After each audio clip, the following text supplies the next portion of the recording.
What's up guys? Ayan, magandang araw sa lahat. Ayan, nasiraan nga po tayo ngayon.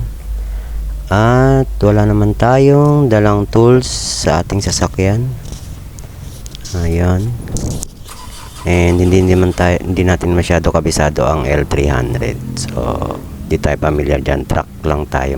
Medyo may alam. Ayan. So, to the rescue na nga ang aming magaling na mekaniko. Ayan siya.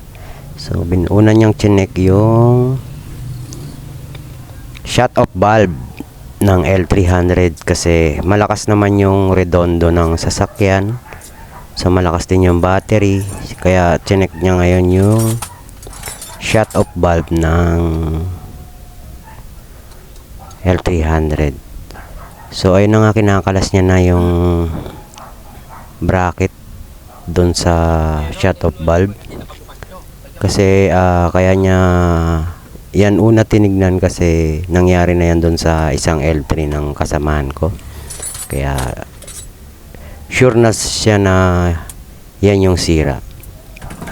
Ayan. Habang kinakalas niya, video muna tayo para meron tayong konting pang content. At ayan na nga,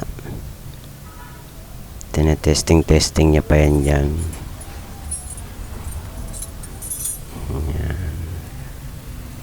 Napakahirap kalasin ng shut-off valve ng L300 kasi grabe ang sikip niyang dyan sa part na yan.